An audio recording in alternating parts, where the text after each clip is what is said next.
objective of today is to help the owner, but to have fun in the process. So don't do anything that is going to make you feel miserable. The owner is going to appreciate however much work we do, and we're going to do a lot of work today. And by the end of the day, you're going to be excited, and you'll be amazed that you did some of the things you did. You didn't even know that you could do them. So you'll like it, you'll enjoy your day, but just follow those rules so I keep you out. My name is Becky Carter. I am the Executive Director for Rebuilding Together Nashville. Rebuilding Together works with homeowners that have lived in their houses, own their house, and for some reason or another can't maintain it. So we're really at the opposite end of the spectrum when you look at the housing life cycle. So we're working in existing neighborhoods, existing families, and like I said, folks that have been able to achieve that American dream but necessarily are having a hard time keeping it now. My favorite part of Rebuilding Together is the people. Whether it's the volunteers or the homeowners that we're serving or the community members that we meet, everybody is so enthusiastic. I was going to tell you that working is the best thing of exercise. It is a good exercise. What do they have you doing in there? I'm masking and also moving stuff upstairs. Cool. The house is real old, so it needs a lot of updating. I love this house. I love the yard, everything, but the upkeep has been pretty rough, you know, especially when we had downturn economy and loss of jobs and stuff like that. And being able to get volunteers come out here and help, you know, upgrade my home. It's been great.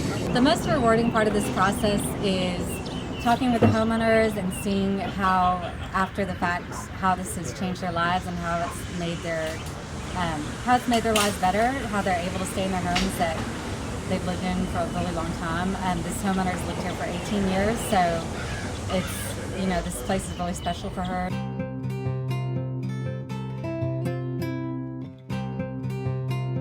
The house is so old and the cold walls didn't have insulation, so my sons had tore out a room, and so they put it back together, insulated it, put it back together. Plumbing, I was having plumbing issues, and they took care of that, and electrical where the house was so old, and so that was taken care of. And I have a basement door where water was coming in, so they're sealing it up. And you know, with all that they're helping me, and it makes me want to go and help somebody else. I really appreciate that. It is so nice. Well, we have a lot of need in Nashville.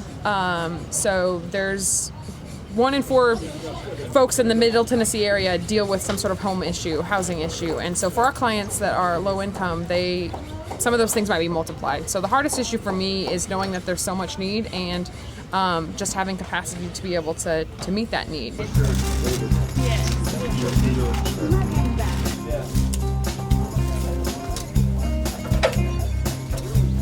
We need their help because without them, we don't know where we'd be at. So they doing like cutting down trees, landscaping. They did plumbing and electrician work.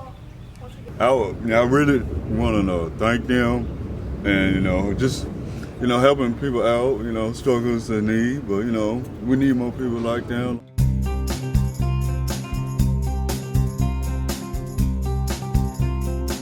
The thing that surprises me the most is I think just how people are willing to make do.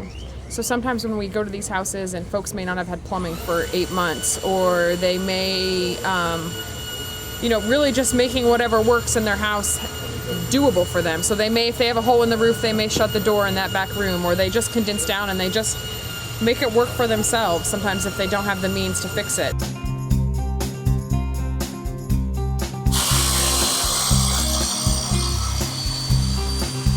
The biggest challenges were the steps, and the steps around back, and the gutters, and the leaking, and mainly sometimes like the roof and the mailbox. Rebuilding Nashville, helping people that need a helping hand.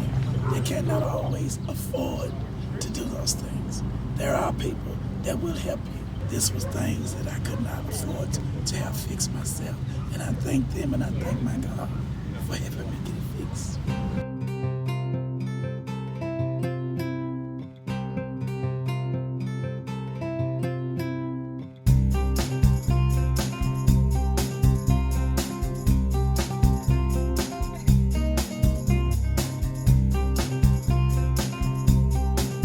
I would say to get involved.